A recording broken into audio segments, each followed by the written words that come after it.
அன்பு நண்பர்களுக்கு வணக்கம். சென்னை கிழக்கு தாம்பரம் சந்தோஷபுரத்திலிருந்து உங்கள் ஜோதிடர் ஆனந்தன். எல்லாம் அல்ல இறையருளாலும் எனது குருநாதர் ஆதித்ய குருஜி ஐயா அவர்களின் ஆசையோடும் இந்த பதிவை உங்களுக்காக பதிவிடுகிறேன். இன்றைக்கி பார்த்தீங்கன்னா ஜோதிடத்தில் தசா புத்தியில் பலன் கணிக்கும்போது புத்திநாதன் எப்படி இருக்க வேண்டும், தசா புத்தியில் ஒவ்வொரு புத்தியில் பலன் நடக்கும் இல்லைங்களா. தசையில் 9 கிரகங்களுடைய புத்திகள் நடக்கும். அப்போ ஒவ்வொரு புத்தியிலும் தசாநாதனுக்கு புத்திநாதர்கள் எப்படி இருக்க வேண்டும் அந்த அமைப்பையும் இன்றைக்கி பார்க்கலாம். இப்போ பார்த்திங்கன்னா ஒரு கிரகத்தினுடைய தசை நடக்கும்போது அந்த கிரகம் தன்னுடைய ஆதிபத்திய காரகத்துவத்தையும் தன்னோடு இணைந்த கிரகத்தினுடைய ஆதிபத்திய காரகத்துவத்தையும் தன்னை பார்த்த கிரகத்தினுடைய ஆதிபத்திய காரகத்துவத்தையும் தான் இருக்கும் வீட்டின் ஆதிபத்திய காரகத்துவத்தையும் கலந்து பலனாக செய்யும். ஓகேங்களா. அது மட்டும் இல்லாமல் அந்த கிரகம் பார்த்திங்கன்னா தன்னுடைய பலனை புத்திகளின் வழியாக 9 புத்திகளின் வழியாக செய்ய போகுது இல்லைங்களா. அப்போது அந்த புத்திநாதர்கள் எந்த அமைப்பில் இருந்தால் எப்படி பலன் நடக்கும்னு பார்க்கணும். ஓகேங்களா. முதல்ல பார்த்திங்கன்னா புத்திநாதர்கள் என்ன பண்ணுவார்கள் கணிப்பதற்கு முன்னாடி அந்த புத்திநாதர்கள் பார்த்திங்கன்னா நிரந்தர பகைவர்கள் இருக்குது, தற்காலிக பகைவர்கள் நண்பர்கள் இருக்காங்க. நிரந்தர பகைவர்கள், நிரந்தர நண்பர்கள், தற்காலிக பகைவர்கள், தற்கால நண்பர்கள் இருக்காங்க. அது மட்டும் இல்லாமல் சுபத்துவ பாபத்துவ அமைப்பையும் பார்க்கணும். அதுக்கு அடுத்து பார்த்திங்கன்னா அந்த கிரகத்தினுடைய வலிமையும் பார்த்துக்கணும். அந்த 3 அமைப்பு நீங்கள் பார்த்துக்கணும். நிரந்தர நண்பர் பகைவர்கள் யார், தற்காலிக நண்பர் பகைவர்கள் யார், சுபத்துவம் பாவத்துவம் என்ன, கிரகத்தினுடைய பலவீனத்தை பார்த்துக்கிட்டு நீங்கள் அந்த புத்தி என்ன பண்ணணுன்னு நீங்கள் ஓரளவுக்கு கணிச்சிடலாம். ஓகேங்களா. இப்போது ஒரு தசையில் புத்திநாதர் என்ன பண்ணார்னு பார்த்தீங்கன்னா தசாநாதனுக்கு கட்டுப்பட்டு தன்னுடைய ஆதிபத்தியத்தையும் காரகத்துவத்தையும் கலந்து அந்த புத்தியில் பலனாக தருவாங்க. அப்படி பலன் செய்யக்கூடிய அந்த புத்திநாதர்கள் எப்படி இருக்கணும்னு பார்த்தீங்கன்னா தசாநாதருக்கு நண்பர்களா பகைவர்களான்னு ஃபஸ்ட்டு பார்க்கணும். தசாநாதனுக்கு நிரந்தர நண்பர்களா பகைவர்களா அப்படின்னு பார்க்கணும். அப்படி பார்க்கும்போது பார்த்திங்கன்னா அதில் கடுமையான பகைவர்கள் இருக்குது, பகைவர்கள்னு அமைப்பு இருக்குது. அப்போ அது என்னன்னு பார்த்தீங்கன்னா இப்போ தசாநாதன் சூரியனாக வரும்போதோ அல்லது சந்திரனாக வரும்போதோ ஒவ்வொருத்தருக்கும் ஒரு கிரகம் கடுமையான பகைவராக வரும். இப்போ இந்த அமைப்பின்படி தசாநாதனுக்கு கடுமையான பகைவர்களாக யார் யார் வருவாங்கன்னு பார்த்தீங்கன்னா சூரியனுக்கு சனியும், சந்திரனுக்கு சனியும், செவ்வாய்க்கு புதனும், புதனுக்கு செவ்வாயும், குருவுக்கு சுக்கிரனும், சுக்கிரனுக்கு குருவும், சனிக்கு சூரிய சந்திரர்களும் பார்த்திங்கன்னா கடுமையான பகைவர்களாக வருவாங்க. அதுக்கு அடுத்து பார்த்திங்கன்னா பகைவர்கள் யார் யார் வருவாங்கன்னு பார்த்திங்கன்னா சூரியனுக்கு சுக்கிரன் சனி பகைவர்களாக வருவாங்க. சந்திரனுக்கு பார்த்திங்கன்னா சுக்கிரன் சனி புதன் பகைவர், செவ்வாய்க்கு சுக்கிரன் சனி புதன் பகைவர், குருவுக்கு சுக்கிரன் சனி புதன் பகைவர், சந்திரனுக்கு குரு சூரியன் சந்திரன் செவ்வாய் பகைவர், புதனுக்கு குரு சூரியன் செவ்வாய் பகைவர், சனிக்கு குரு சந்திரன் சூரியன் செவ்வாய் பகைவர்கள். இவங்க பார்த்திங்கன்னா இயற்கையாகவே பார்த்திங்கன்னா இவங்க பகைவர்கள். ஃபஸ்ட்டு சொன்னது கடுமையான பகைவர்கள். ஓகேங்களா. இதில் பார்த்திங்கன்னா இந்த கடுமையான பகைவர்கள் இயற்கையான பகைவர்கள், கடுமையான பகைவர்கள் பார்த்தோம். இப்போ இது 2 அமைப்பு பார்த்திங்கன்னா நிரந்தரமாக இந்த கிரகத்துக்கு எல்லா சமயத்திலையும் நிரந்தரமாக செயல்படக்கூடியவர்கள். அப்போது தசை நடக்கும்போது மட்டும் ஒரு சுபகிரகம் நண்பராக வந்தால் கூட பகைவர்களாக வரக்கூடிய வாய்ப்பு வரும். அதை தான் தற்காலிக பகைவர்கள் நண்பர்கள்னு சொல்லுவாங்க. இப்போ தற்காலிக பகைவர்கள் யாருன்னு பார்த்துடலாம். ஒரு தசாநாதனுக்கு தற்காலிக பகைவர்களாக வரக்கூடியவர்கள் அவருடைய நண்பர்களாக கூட இருப்பாங்க. அது சுபகிரகமாக இருக்கலாம், அசுபகிரகமாக இருக்கலாம்.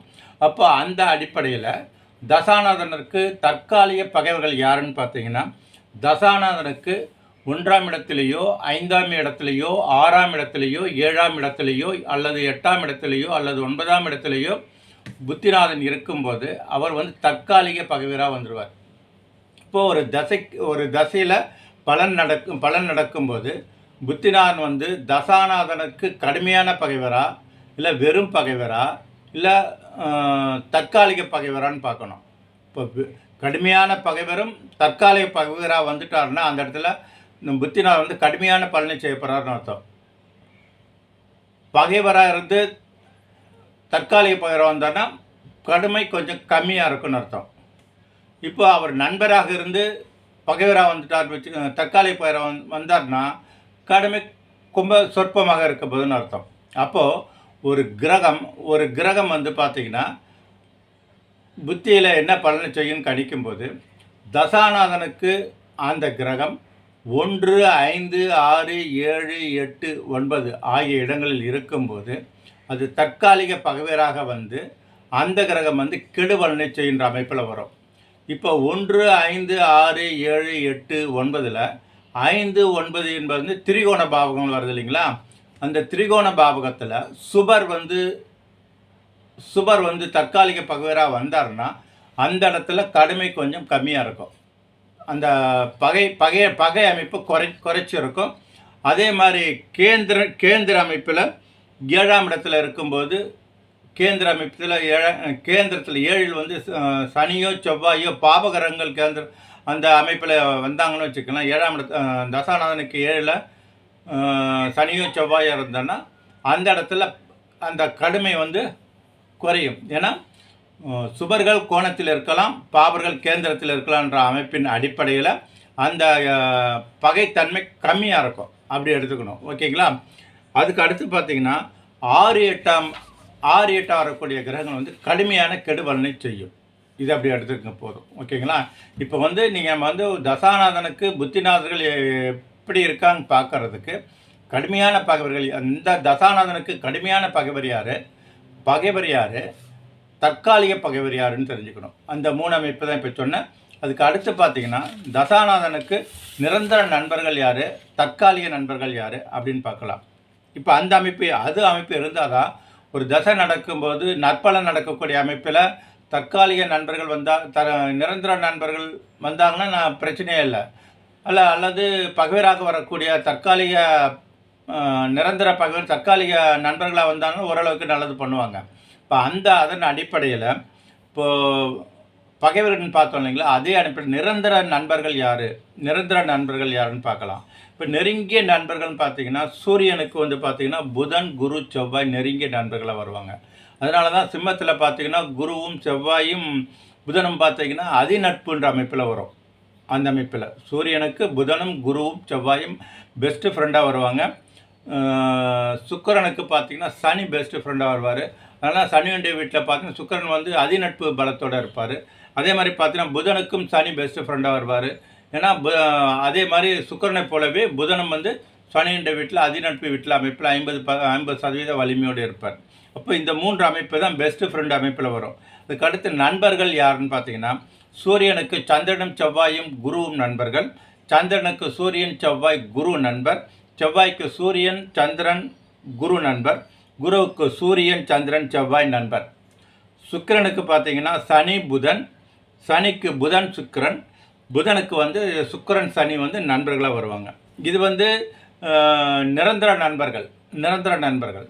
தசா புத்தியின் அடிப்படையில் தற்காலிக நண்பர்களாக வரும்போது தசாநாதனுக்கு புத்திநாதனாக வரக்கூடிய ஒரு கிரகம் தசாநாதனுக்கு 2, 3, 4, 10, 11, 12 ஆகிய இடத்துல இருந்துச்சுன்னா அந்த கிரகம் சுபகிரகமோ பாபகிரகமோ அந்த கிரகம் பார்த்திங்கன்னா தற்காலிக நண்பர்களாக வருவாங்க. அப்போது சுபத்துவம் பாபத்துவத்தை கணக்கில் கொண்டு இதை கணிக்கணும். ஓகேங்களா? அதாவது அந்த பாவகம் சுபத்துவம் பாவத்துவன்ற அமைப்பை கணக்கில் போட்டு தான் இந்த தற்காலிக நண்பர்கள் பகைவர்கள் நீங்கள் கணிக்கணும். இப்போ வந்து பார்த்திங்கன்னா ஒரு கிரகத்தின் தசை நடக்கும்போது புத்திநாதர்கள் வந்து அவருடைய தசாநாதனுக்கு கட்டுப்பட்டு தசாநாதன் இடும் கட்டளையை செய்யக்கூடியவர்கள் புத்திநாதர்கள். அப்படி செய்யக்கூடிய அந்த புத்திநாதர்கள் தன்னுடைய புத்தியில் தன்னுடைய ஆதிபத்தியத்தையும் காரகத்தையும் கலந்தே அங்கே செய்ய போகிறாங்க. இப்படி செய்யக்கூடிய அமைப்பில் அந்த கிரகம் வந்து தசாநாதனுக்கு நண்பரா பகைவரா, நிரந்தர நண்பரா தற்காலிக நண்பரா, நிரந்தர பகைவரா தற்காலிக பகைவரா அப்படின்ற அமைப்பை நீங்கள் செக் பண்ணி பார்த்துட்டு தான் அந்த கிரகம் வந்து என்ன பலனை செய்யுன்ற அமைப்பு நீங்கள் கணிக்க முடியும். அது மட்டும் இல்லாமல் இறுதியாக அமைப்பு என்னன்னு பார்த்தீங்கன்னா, எது எப்படி இருந்தாலும் ஒரு கிரகம் வந்து சுபத்துவமாக இருக்கின்ற பட்சத்தில் அந்த கிரகம் சுப பலனை செய்யும், பாபத்துவமாக இருக்கிற பட்சத்தில் பாப பலனை செய்யும். அப்போ சுபத்துவம் பாபத்துவம் இறுதியாக வச்சுக்கணும். அதுக்கு முன்னாடி இயல்பாக இருக்கக்கூடிய அமைப்பில் நீங்கள் பலன் எடுக்கும்போது, இப்போ நான் சொன்னேன் நிரந்தர நண்பர்கள் பகைவர் கணக்கில் எடுத்துக்கணும், தற்காலிக நண்பர் பகைவர்களை கணக்கில் எடுத்துக்கிட்டு நீங்கள் புத்திநாதர்கள் என்ன செய்வார்கள்னு கணிச்சிங்கன்னா பலன் துல்லியமாக வரும் என கூறி இந்த பதிவை இதோடு நிறைவு செய்கிறேன். வாழ்த்துக்கள்.